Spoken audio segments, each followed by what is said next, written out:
Hey everyone, welcome to our read aloud today.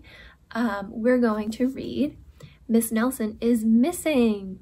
Now, before you say anything, I know we've read this before, but I was thinking we would read all of the Miss Nelson stories over this week. So I wanted us to start with this story to kind of remind us, jog our memory of who Miss Nelson was, who Miss Viola Swamp was, and what kind of characters they are, just so we know who they are for the rest of the week in those stories. So I hope you enjoy hearing about Miss Nelson and how she goes missing. The kids in room 207 were misbehaving again. Spitballs stuck to the ceiling.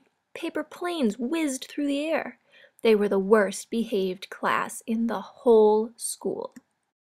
"Now, settle down," said Miss Nelson in a sweet voice, but the class would not settle down. They whispered and giggled. They squirmed and made faces.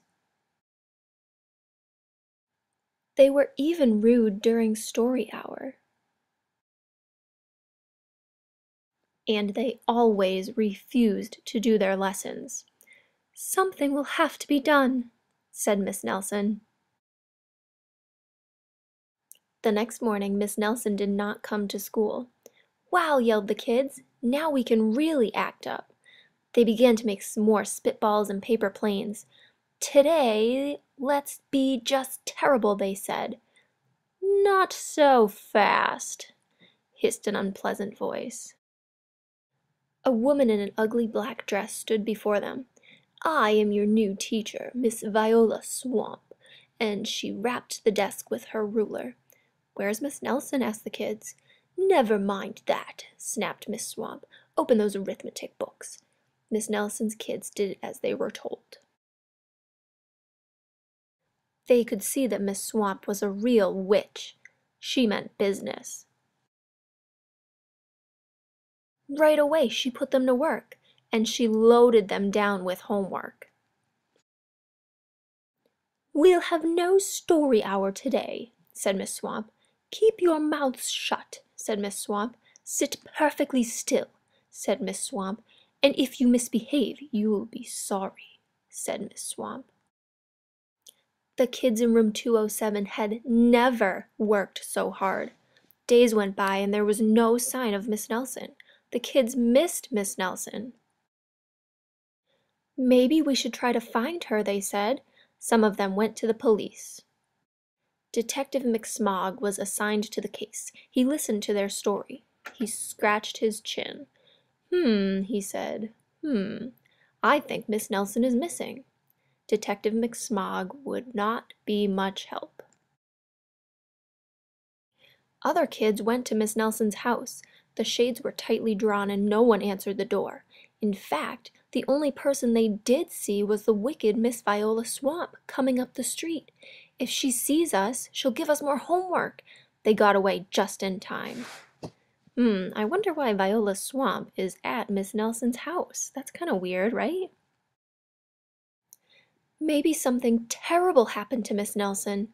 Maybe she was gobbled up by a shark," said one of the kids, but that didn't seem likely. "Maybe Miss Nelson went to Mars," said another kid, but that didn't seem likely either.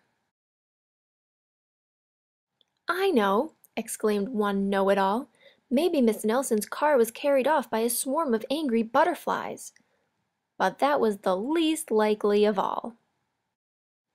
The kids in room 207 became very discouraged. It seemed that Miss Nelson was never coming back, and they would be stuck with Miss Viola Swamp forever. They heard footsteps in the hall. "Here comes the witch," they whispered.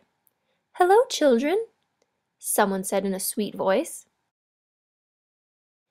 It was Miss Nelson.